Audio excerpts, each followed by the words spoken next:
할렐루야. 오늘 함께 하실 하나님의 말씀은 신약 성경입니다. 데살로니가전서 5장 1절로 11절의 말씀 우리 보시겠습니다. 데살로니가전서 5장 1절로 11절의 말씀.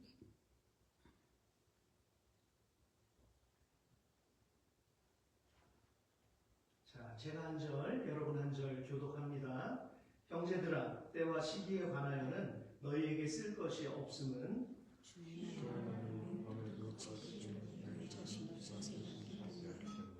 그들이 평안하다 안전하다 할 그때에 임신한 여자에게 해산의 고통이 이름과 같이 멸망이 갑자기 그들에게 이르리니 결코 피하지 못하리라.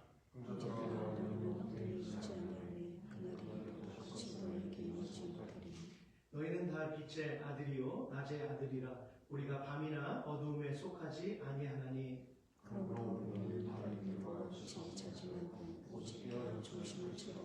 자는 자들은 밤에 자고 취하는 자들은 밤에 취하되 우리는 낮에 속하였으니 정신을 차리고 믿음으로 살아내고 신경을 붙이고 원의 소원에 두고 쓰자.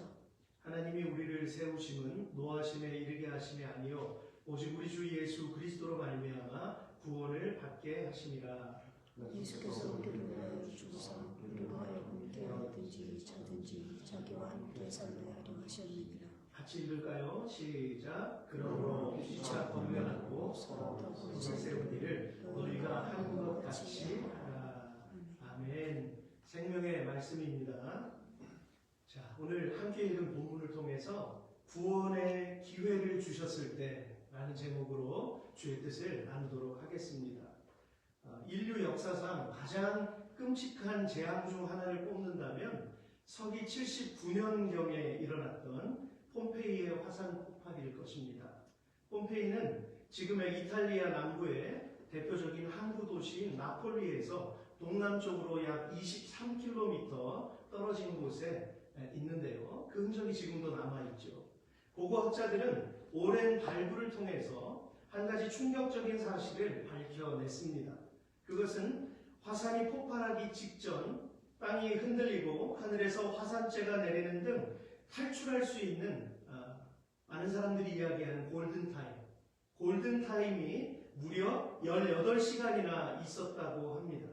그런데 그럼에도 불구하고 끝까지 그곳에 남아서 비극을 맞이한 이들이 더 많았다는 사실이에요. 여기서 궁금증을 자아냅니다.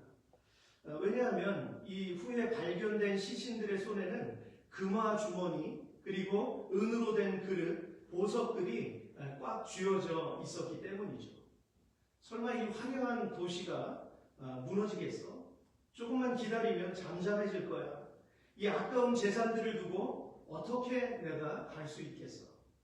라고 하는 이 물질에 대한 집착이, 이 미련이 그들의 발목을 잡았다는 사실이죠. 또한 어떤 이들은 화산의 신이었던 그들이 섬겼던 불카누스라고 하는 우상에게 불과 며칠 전에 제사를 드리는 날이었고요.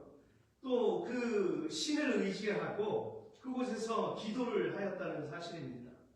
시속 100km가 넘는 뜨거운 화산가스와 그 재들로 온통 도시를 덮쳐갈 때 아무것도 정작 그들을 도와주지 못했다는 사실이죠. 당시 그 재난을 바다 건너편에서 인접한 가까운 곳에서 있었던 로마의 정치가이자 지휘관이었던 소플리니우스라는 사람이 있습니다. 그 당시의 모습을 이렇게 전해줍니다. 사람들은 머리에 쿠션을 얹고 끈으로 묶어서 떨어지는 돌을 막으려고 했다. 어떤 이들은 두려움 때문에 오히려 죽음을 기도했고 많은 이들이 신들의 도움을 구하며 손을 치켜들었으나 대다수는 이제 신들은 존재하지 않으며 세상에 영원한 어둠의 밤이 찾아왔다라고 믿었다. 여러분, 왜 이런 어처구니 없는 죽음을 그들이 당해야 했을까요? 그들에게는 분명히 18시간이나 되는 골든타임이 있었는데도 말입니다. 바로 이러한 인간의 연약함은 오늘 우리에게 들려주시는 성경의 말씀에도 나와 있는데요. 소돔의 그 타락한 모습을 확인한 두 천사가 롯에게 성의 파멸을 먼저 예고했습니다. 내게 속한 자들을 성 밖으로 이끌어내라. 그래서 롯은 급하게 나가서 딸들과 사위들에게 허겁지겁 이제 그 사실을 이야기하죠. 여호와께서 이 성을 멸하실 터이니 너희는 이곳을 떠나라. 이곳에서 떠나라. 라고 경고했습니다. 그러나 사위들의 반응을 보세요. 어떻게 여겼습니까? 이 엄중한 경고를 농담으로 받아들였어요. 성경에 분명히 기록되어 있습니다. 동이 틀 무렵에 천사들이 롯을 재촉합니다. 일어나 여기 있는 내 아내와 두 딸을 이끌어내라. 이 성의 죄악 중에 함께 멸망할까 하노라. 우리 하나님은 깨어있는 자들에게 분명히 하나님의 그 메시지를 앞서서 전해주신다는 사실을 잊지 말아야겠습니다. 오늘 살아가는 우리에게도 마찬가지예요. 하나님은 성경 66권을 통해서 날마다 묵상되어지는 말씀 구구절절이 우리를 향한 그 사랑의 메시지잖아요. 깨어있는 사람은 그것을 듣고 그대로 순종하며 나아갑니다.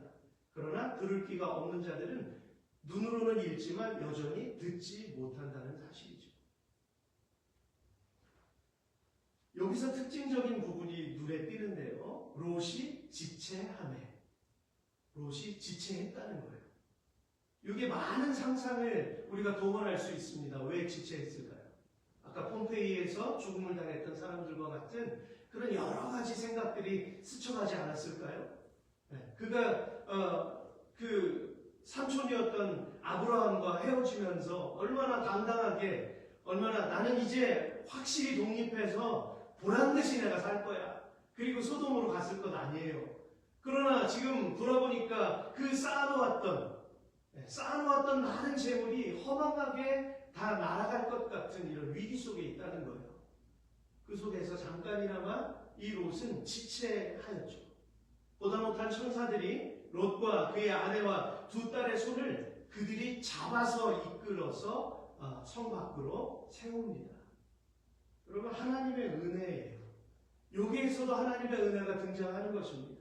성경은 그들의 의지에 대해서 잘 묘사하고 있는데요. 창세기 19장 16절에는 여호와께서 그에게 자비를 더하심이었더라. 다른 여러 가지 사건의 정황들보다도 가장 중요한 메시지는 이거예요. 여호와께서 그에게 자비를 더하셨도다. 그 가운데, 그 위급한 상황 가운데. 이것이 인간의 결단이 아니라 하나님의 전적인 은혜로 간신히 끌려 나왔음을 우리에게 보여줍니다. 또한 당장에 멸망이 임박했는데도 롯의 사위들은 어땠습니까? 그 상황을 농담으로 받아들였어요. 아마 지금도 마찬가지일걸요. 이 세상에 하나님께서 수없이 현상적인 것으로 메시지를 계속 보여주셔도 여전히 많은 사람들은 듣는 둥 마는 둥, 아무런 느낌 없이 무감각한 모습으로 살아가고 있다라는 것입니다. 성 밖에 도달하자 천사는 더욱더 엄히 명령합니다. 도망하여 생명을 보존하라. 돌아보거나 들에 머물지 말고 산으로 도망하여 멸망함을 면하라.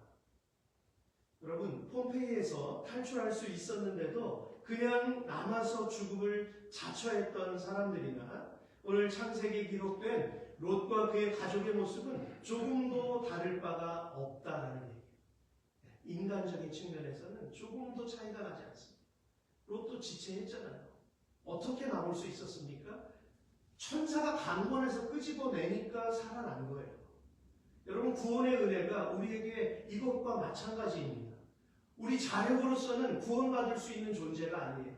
우리의 습성이나 우리의 죄성이나 내 습관이 매일매일 똑같잖아요. 이것이 변화되는 것이 얼마나 힘든지 여러분들 잘 아실 것입니다. 그래서 강권하시는 하나님의 은혜가 여전히 우리에게 필요하다라는 사실입니다. 오늘날 우리 교회들이 마치 금기시하듯 잘 이야기하지 않는 부분이 있어요. 제가 언젠가도 말씀드렸지만 교회 이단들이 성경의 중요한 핵심 진리들을 자꾸 건드려서 그걸 바꾸고 왜곡시키고 사회에 어지럽히는 이런 현상으로 만들어버려서 어느 순간부터인가 교회들이 휴거, 재림, 예수님의 다시 오심에 대해서 입을 꼭 다물게 됐어요. 그래서 이것을 이야기하면 마치 이단처럼 여기는 듯한 이러한 사회적인 현상까지 벌어지고 있다라고 하는 사실입니다.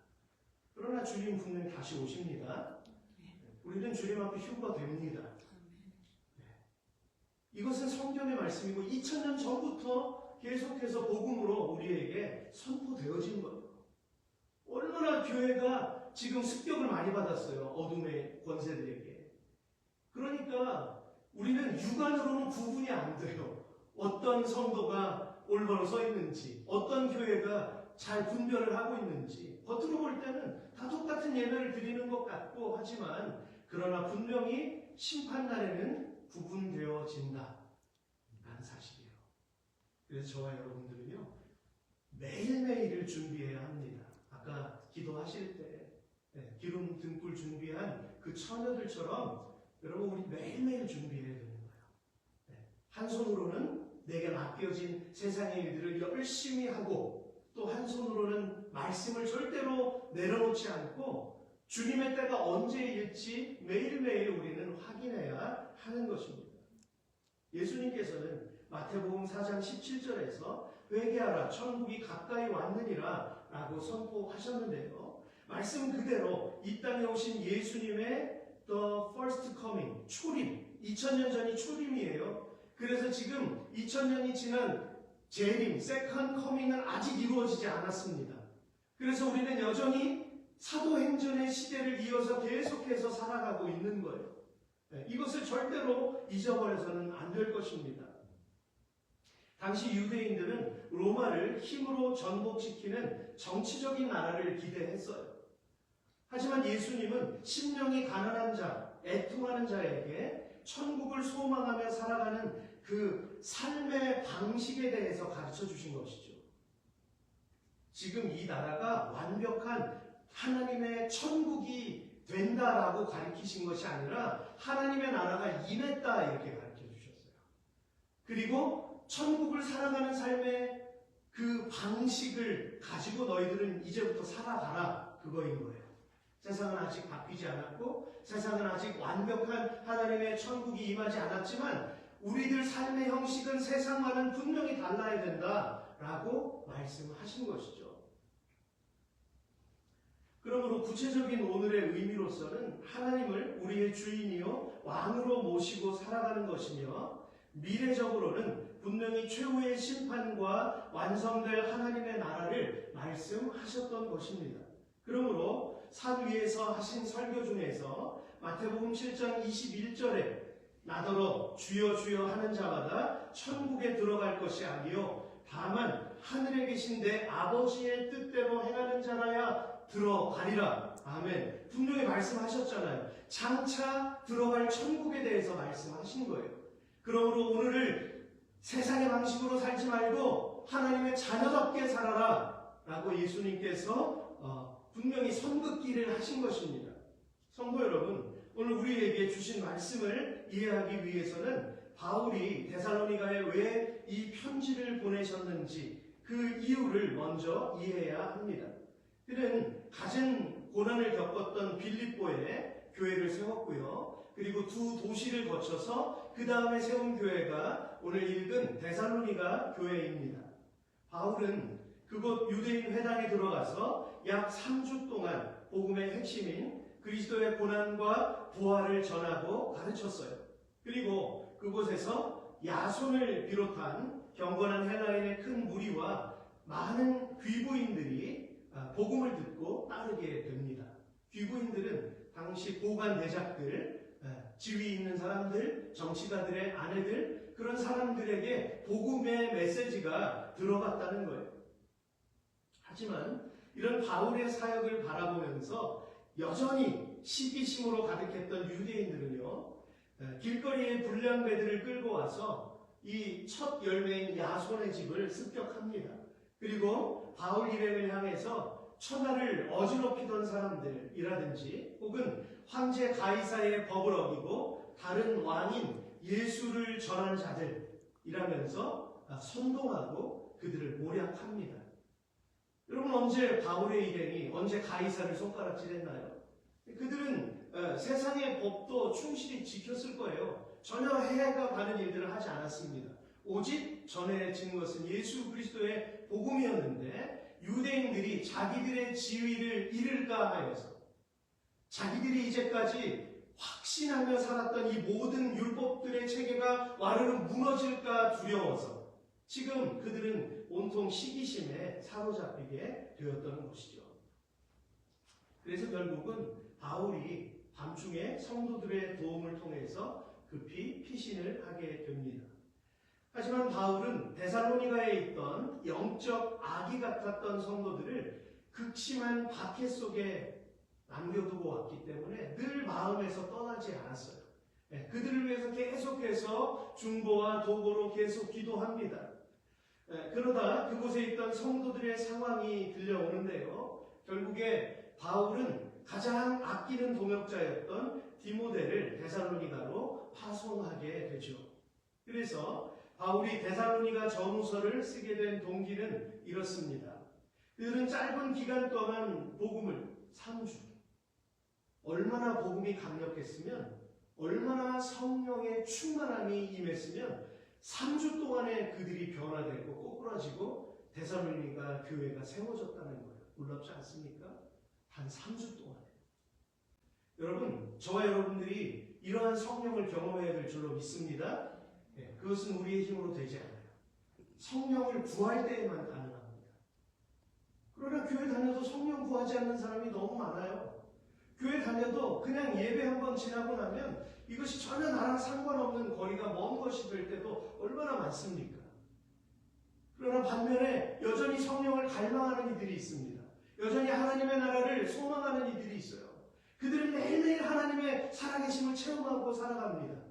우리는 그 가운데 합류해야 할 것입니다. 아멘. 숨겨두셨던 7,000명의 선지자들처럼 우리는 남아있는 예배자가 되어야 된다는 거예요. 그래야 우리는 들림을 받을 수 있고, 그래야 우리는 천국에 계신 그 예수님의 품에 우리는 안길 수 있는 것입니다. 이 짧은 기간 동안 복음을 배웠음에도 그들은 예수님의 재림에 대한 강한 소망을 품고 있었는데요. 하지만 목회자가 없었기 때문에 재림에 대한 심각한 오해와 또한 신앙적인 위기가 찾아왔던 거예요. 그것은 두 가지입니다. 예수님이 곧 재림하실 줄 알았지만 재림하지 않는 거예요.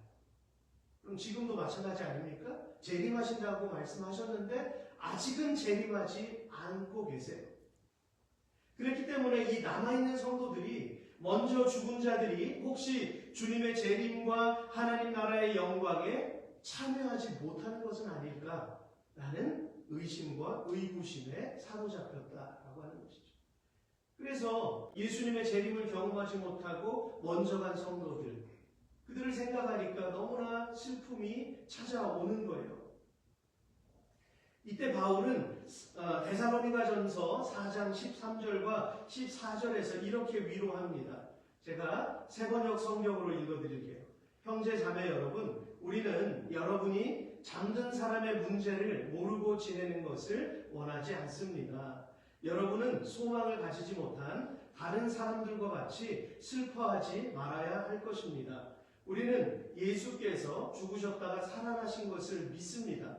이와 같이 하나님께서 예수 안에서 잠든 사람들도 예수와 함께 데리고 오실 것입니다. 아멘. 네. 먼저 잠든 하나님의 거룩한 성도들, 재림 나팔 소리가 울리면 그들이 무덤에서 다 살아난다라고 하는 것이죠. 그리고 그 다음에 우리가 주님과 함께 들림을 받는 것입니다. 낙심하지 말라고 말씀하십니다. 그리고 다른 한 가지 재림에 대한 오해는요. 그렇다면 주님은 언제 오시는가에 대한 종말론적인 호기심과 조급함, 그리고 만약 내가 준비되지 않았을 때 갑자기 임하면 어쩌지? 라고 하는 이 영적인 불안감이 생겨나기 시작했다는 것이죠. 그러므로 그 물음에 대한 답을 사도 바울은 오늘 우리가 읽은 본문에서 이렇게 설명하고 있어요. 1절로 3절입니다. 형제들아, 때와 시기에 관하여는 너희에게 쓸 것이 없음은 주의 날이 밤에 도둑같이 이를 줄을 너희 자신이 자세히 알기 때문이라. 그들이 평안하다 안전하다 할 그때에 임신한 여자에게 해산의 고통이 이름과 같이 멸망이 갑자기 그들에게 이르리니 결코 피하지 못하리라. 아멘. 생명의 말씀입니다. 여러분, 이 아이를 잉태하면 10개월이라는 기간이 있잖아요. 그래서 10개월 후에는 어느 날일지는 모르지만 분명히 잉태한다는 걸 산모들은 알고 있잖아요. 근데 어느 날인지는 모르는 거예요. 주님의 비유가 그렇습니다. 이 세상이 우리가 바라볼 때 주님 오실 것 같아요. 분명히 주님이 오실 것 같은 징조들도 있어요. 그러나 언제 오실지는 우리가 모른다는 거예요. 그렇기 때문에 깨어 있으라는 거예요. 그래서 기도로 맞을 준비가 되어져 있는 사람은 그냥 주님 오시면 아멘 주 예수여 어서 오시옵소서 두 팔을 벌려서 주님과 함께 한다는 것입니다. 시와 때에 대해서는 자꾸 그거 신경 쓰지 말아라. 오늘 내가 너희에게 명한 이 명령을 온 유대와 사마리아와 땅끝까지 이르러서 내 증인이 되는 것, 그것이 너희가 살아가는 삶의 방식이다 라고 말씀해 주셨다는 것입니다. 믿음의 가장 기본적인 것인데 여러분, 복음의 원리를 모른다고요. 교회 다니는 사람이라면 좀 알 수 있을 것 같은데 우리는 그렇게 생각할 때가 참 많아요. 그러나 가르쳐주지 않으면 모릅니다. 읽지 않으면 깨닫지 못합니다. 여전히 교회 안에서도 깨닫지 못하는 사람들이 너무 많습니다. 어떻게 해야 할까요? 읽어야죠. 계속. 깨달아질 때까지 읽어야죠. 그러나 우리는 우리 입장에서는 우리의 노력을 하나님 앞에 해드려야 하는 것이죠. 은혜를 경험할 수 없고 의식하지 못하는 경우가 참 많습니다. 무엇보다도 선포된 복음 잘 들리는 사람이 있고 무슨 말을 해도 듣지 못하는 사람이 있는데요. 성경은 분명히 그 이유를 말씀하고 있어요. 고린도후서 4장 3절과 4절에서는 이렇게 말씀하시기 때문이에요. 만일 우리의 복음이 가리었으면 망하는 자에게 가려진 것이라 그 중에 이 세상의 신이 사탄입니다. 마귀입니다. 이 세상의 신이 믿지 아니하는 자들의 마음을 혼미하게 하며 그리스도의 영광의 복음의 광채가 비치지 못하게 함이니 계속해서 우리를 방해하는 영이 있다는 거예요. 주님 앞에서 우리가 말씀을 읽는 그 순간에도 사단은 계속해서 우리에게 도전하고 있다라고 하는 것입니다. 예수님께도 공격했잖아요. 근데 그 교만한 마귀가 우리를 그냥 놔둘까요? 그냥 놔둘 리가 없습니다. 복음을 듣고도 깨닫지 못하는 상태, 마치 롯의 사위들이 천사들의 경고를 농담으로 여겼던 것과 그 모습과도 같습니다. 그리고 분명한 이유는 이 세상의 신이 사탄인데 아무리 교회 안에 있다 할지라도 영적으로 망할 자들의 마음을 혼미하게 만들었기 때문에 들리지 않는 것입니다. 세상의 풍요와 안일에 취해 있으면 복음의 광채가 눈앞에 비춰져도 보지 못하게 되는 것이죠. 눈앞에 비춰져도. 노아의 때를 생각해 보세요. 하나님께서는 홍수 심판을 선언하신 후에도 인류에게 주신 회개의 기회가 있었어요. 몇 년입니까? 120년. 이것을 사람의 수명으로 이렇게 해석하는 사람들도 간혹 있어요. 근데 그건 아닙니다. 홍수심판 후에도 사람들은 몇백 년씩 더 살았어요. 그것을 얘기하는 것이 아니라 이 120년 동안 방주를 지어가면서 하나님께서 두 가지 사역을 하신 거예요. 노아에게는 순종함으로 구원의 때를 위해서 방주를 만들고 있었고 한편으로는 계속해서 선포한 것입니다. 이 죄악된 세대에게 선포한 거예요. 왜 산꼭대기에 방주를 지었을까요? 왜 예수님께서 골고다 그 언덕, 높은 언덕 위에 십자가를 지셨을까요? 그곳에 못이 박히셨을까요? 그 모든 이들을 향해서 그곳을 향해 바라보라고 말씀하셨던 거예요. 노아 방주를 왜 아라랏산의 꼭대기에 올렸을까요? 바라보라는 것입니다. 근데 그들은 바라보았나요? 바라보지 못했어요.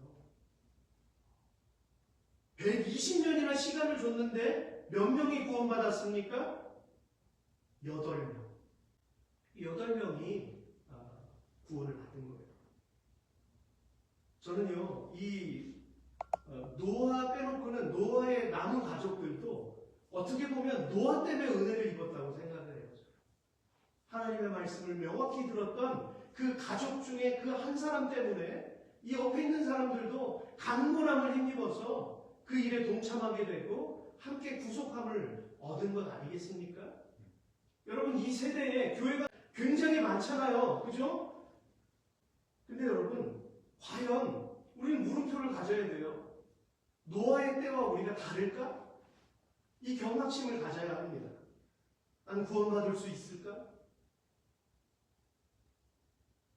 하나님 앞에서 두려움과 떨림으로 서야지만 하나님을 갈망할 수 있기 때문이에요. 거룩한 경건에 힘써야 하고, 그 거룩하다는 것은 유대인들처럼 외식에 쩔어 있는 그 모습을 얘기하는 것 아닙니다. 깨끗한 옷, 사람들에게 보기 좋은 이미지, 그거 얘기하는 게 아니라 우리 속사람을 이야기하는 것입니다. 베드로전서 3장 20절, 그들은 전에 노아의 날 방주를 준비할 동안 하나님이 오래 참고 기다리실 때에 복종하지 아니하던 자들이라 방주에서 물로 말미암아 구원을 얻은 자가 몇 명뿐이니 겨우 8명뿐이라. 지금 신약 성경에서 우리에게 분명히 노아의 예를 들어주고 계십니다. 휴거 때에 주님 재림하실 때 몇 명이나 주님 앞에 들림을 받을 수 있을까요? 만약 우리가 죄에 매여서 하나님께 복종하지 않는다면 물로 멸망당한 당시의 인류들처럼 영원히 죽을 수밖에 없는 것입니다. 그러나 우리에게 구원의 기쁜 소식을 들려주셨어요. 모르긴 몰라도 하나님의 그 위대하신 계획 속에는 많은 사람들이 하나님 앞에 들림 받을 줄로 믿습니다. 노아의 때와는 다를 거예요. 왜냐하면 예수님의 값없는 은혜를 베풀어 주셨기 때문에. 그 전에는 얼마나 하나님 믿기가 힘들었어요? 얼마나 하나님께 제사 드리기가 힘들었어요? 매일매일 피비린내 나는 제사의 과정을 거쳐야 했어요. 매일매일 수고해야 했어요. 율법에 의해서. 그러나 그 율법은 우리에게 온데간데 없이 형식은 다 사라져버리고 주 예수 그리스도를 영접하고 믿기만 하면 우리에게 구원받을 수 있는 그 은혜를 주셨다는 것이 놀랍다는 거예요. 그래서 온 세계 열방의 많은 민족들이 분명히 그 가운데서 들림을 구별되어서 들림 받는 자들이 있을 것입니다. 그 가운데 우리는 함께 해야 되겠죠. 기억하시기 바랍니다. 물은 구원받을 사람들에게는 노아의 가족들처럼 구원의 도구가 되는 것이고요. 기억하시기 바랍니다. 물은 노아의 가족들에게는 구원의 도구가 되었고요. 망할 자들에게는 심판의 도구가 되었던 것입니다. 이것을 오늘 우리에게 적용해 볼까요? 물은 아주 중요한 의미를 가져다 주는데요. 물은 회개를 통한 거듭남의 표징이 되기도 하고요. 물은 거듭나지 못한 종교인들에게는 심판의 기준이 되고 마는데요. 거듭난 사람과 거듭나지 못한 사람입니다. 깨끗게 되는 그 물의 상징성을 지금 이야기하는 것입니다. 심판이 기준이 된다는 거예요. 베드로전서 3장 21절입니다. 물은 예수 그리스도께서 부활하심으로 말미암아 이제 너희를 구원하는 표니 곧 세례라. 이는 육체의 더러운 것을 제하여 버림이 아니요 하나님을 향한 선한 양심의 간군이라. 아멘. 그러므로 성도 여러분, 교회 다니는 행위에 의미를 두시면 안 되고요. 지금 이 말씀인 거예요. 교회에 육신적인 것이 왔다 갔다 하는 행위에 의미를 두면 안 되는 것이고요. 저와 여러분의 영혼과 육신이 모두가 구원받을 수 있는 하나님의 마음에 합당한 자가 되는 것이 목적이 되어야만 합니다. 다윗을 향해서 내 마음에 합한 자라 칭찬하셨던 그 한마디가 얼마나 부러운지 몰라요. 하나님께서 저와 여러분들에게 너는 참 내 마음에 합한 자야 라고 말씀하심을 듣는다면 얼마나 좋을까요? 그렇게 들으실 수 있기를 주의 이름으로 축복합니다. 그래서 하나님과 교통하세요. 하나님과 교제하세요. 날마다 하나님의 품 안에서 여러분 평안을 누리시기를 바랍니다. 하나님의 말씀에 순종하는 것이 쉽던가요? 아니요, 결코 쉽지 않습니다. 그런데 어떻게 구원을 장담할 수 있겠습니까?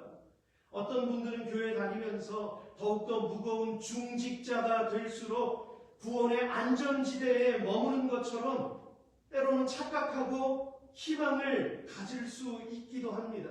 그러나 결코 그럴 수 없습니다. 오직 본문에서 말씀하시는 바와 같이 빛의 아들이 되어야만 하는 것이죠. 이 칠흑같이 어두운 세대에서 말씀 안에 깨어 있어야만 하는데요. 오늘 본문 5절과 6절입니다. 같이 한번 읽겠습니다. 본문 5절 6절입니다. 시작. 너희는 다 빛의 아들이요 낮의 아들이라. 우리가 밤이나 어둠에 속하지 아니하나니 그러므로 우리는 다른 이들과 같이 자지 말고 오직 깨어 정신을 차릴지라. 아멘. 생명의 말씀입니다. 깨어서 정신을 차리래요. 말씀을 정리하겠습니다. 불과 한 세대 전만 하더라도 지금처럼 전쟁이나 온 지구상에서 들려오는 재난의 소식이 희박했어요. 한 세대 전만 해도, 한 20, 30년 전만 해도. 기억나지 않습니까? 여러분, 그때는 이렇게 많지 않았습니다. 그러나 지금 그때에는 깨어서 기도하고 민족을 위해서 부르짖었고요. 그리스도의 다시 오심을 기다렸던 모습들이 넘쳐났어요. 기도원마다 산 위에, 바위 위에서 많은 이들이 구급 기도를 했고 나라를 위해 피 끓는 마음으로 주님 앞에 예배했던 그러한 모습들이 제 눈에 선해요. 아직. 그러나 지금 한 세대가 지난 후에 이 세대를 바라보면 하루가 멀다 하고 산불과 처처의 기근과 지진과 토네이도와 홍수가, 그리고 민족과 민족이, 나라가 나라를 대적하는 그런 마지막 때의 모습이 너무나 많이 드러나는데도 불구하고 너무나 익숙해져서 불감증으로 우리의 눈과 귀를 다 가리워버려서 한 세대 전의 모습처럼 기도하는 기도의 소리가 사라져버리고 그렇게 하나님을 갈망하지 않아요. 이 세대는. 우리의 모습도 돌아볼까요? 우리가 그렇게 하나님을 갈망하고 있습니까? 회복해야 될 줄로 믿습니다. 여러분, 회복해야 합니다. 그렇게 하나님 앞에 회개의 목소리가 높아져야 합니다. 우리는 구원받을 수 없는 연약한 영혼들이에요. 그런데 내가 죽을 수밖에 없는 그 구렁텅이에서 구원함을 받은 것이 세상의 그 어떤 기쁨보다도 정말로 기뻐해야 될 그러한 조건인 것이죠. 우리는 그렇게 그 기쁨을 가지고 예배해야 합니다. 오늘 이 세대는 너무나 많이 이러한 모습들을 잃어버리고 있다는 사실입니다. 오히려 무감각한 현실에 묶여있는 모습을 봅니다. 왜일까요? 영적으로 잠들어 있기 때문입니다. 이것은 말씀에 비추어 보면 명확해요. 잠들어 있기 때문입니다. 저도 포함됩니다. 여러분들도 포함되고, 우리가 하나님 앞에 느슨해져 있다? 내 기도하는 것이 요즘 너무나 힘든 상태에 있다? 전에는 내가 하나님께서 주시는 은혜의 꿈도 너무나 잘 꿨고, 전에는 내가 정말 기도할 때마다 하나님 앞에 응답도 받았다고 한다면 요즘에 왜 이렇게 무기력하고 힘들지? 예배하는 것조차 왜 이렇게 나는 공을 들여야 할까? 여러 가지 생각들이 막 우리의 마음을 막 흔들어 놓습니다. 영적으로 잠들어 있기 때문입니다. 성령께서 나를 밀어주시잖아요. 하나도 힘들지 않아요. 기도하는 것 힘들지 않아요. 예배하는 것 내게 짐이 되지 않습니다. 오히려 더 가까이 나아가기를 갈망하는 영혼이 되는 것이죠. 성령이 밀어주시면. 그래서 여러분 그렇게 간구하셔야 돼요. 성령 하나님, 나를 온전히 사로잡아 주세요. 나를 휘감아 주세요. 오순절 마가의 다락방에 임했던 그 성령 하나님처럼 오늘 내 영혼을 그렇게 붙들어 주세요. 이렇게 우리는 기도해야 합니다. 그러므로 우리는 다른 이들과 같이 자지 말고 오직 깨어 정신을 차릴지라. 자는 자들은 밤에 자고 취하는 자들은 밤에 취하되. 오늘 본문 6절과 7절이에요. 그러므로 밤에 취하지 않고 깨어 있어야 한다는 것입니다. 에베소서 5장 18절에서도 분명히 말씀하고 계세요. 술 취하지 말라. 이는 방탕한 것이니 오직 성령의 충만함을 받으라. 아멘. 이 세대 그리스도인들을 향한 선포예요. 우리는 모두가 성령 충만을 받아야 합니다. 어떤 특정한 사람만 받는 게 아니에요. 모두가 성령 충만함을 받아야 하는 것이죠.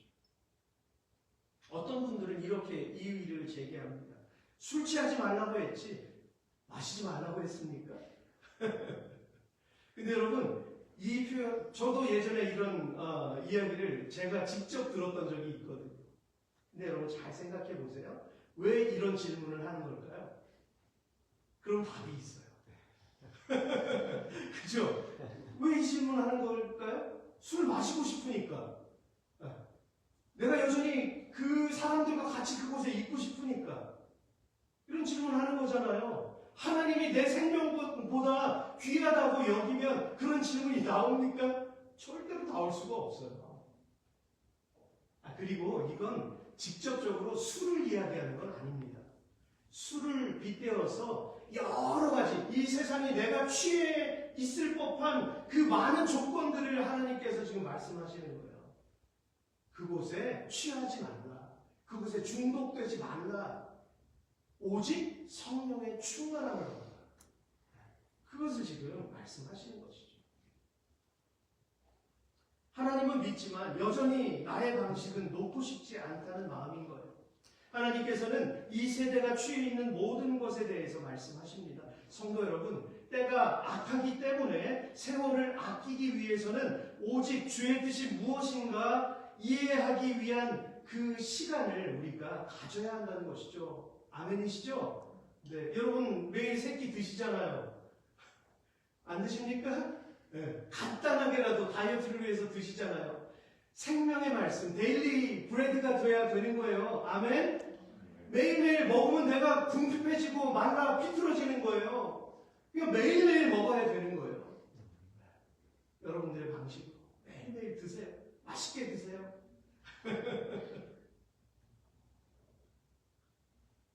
성경은 분명히 선포하세요. 때가 악하다고 말씀하세요. 마귀가 있기 때문에 순간에 마귀가 비집고 들어와서 우리를 넘어뜨려요. 내가 막 화를 내잖아요. 이 화내는 저변에 마귀가 있는 거예요. 내가 잘못 판단하거나 오류를 범하거나 하는 저변에는 마귀가 있는 거예요. 이게 온전히 내 의지로만 되는 것이라고 생각하시면 안 돼요. 그거 오산입니다.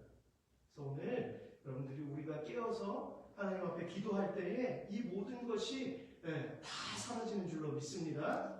그러므로 본문 8절의 말씀을 삶의 지표로 삼으시기를 바랍니다. 우리는 낮에 속하였으니 정신을 차리고 믿음과 사랑의 호심경은요 가슴에 붙이는 갑옷입니다. 호심경을 붙이고 구원의 소망의 투구를 쓰자. 아멘. 하나님께서 이 세대에서 저와 여러분을 부르신 이유는 단 한 가지입니다. 주 예수 그리스도로 말미암아 구원을 받게 하려는 것이죠. 그러므로 구원의 기회를 잃지 않고 다시 오실 주님과 함께 살기 위해서 성령 충만함을 힘입으시기를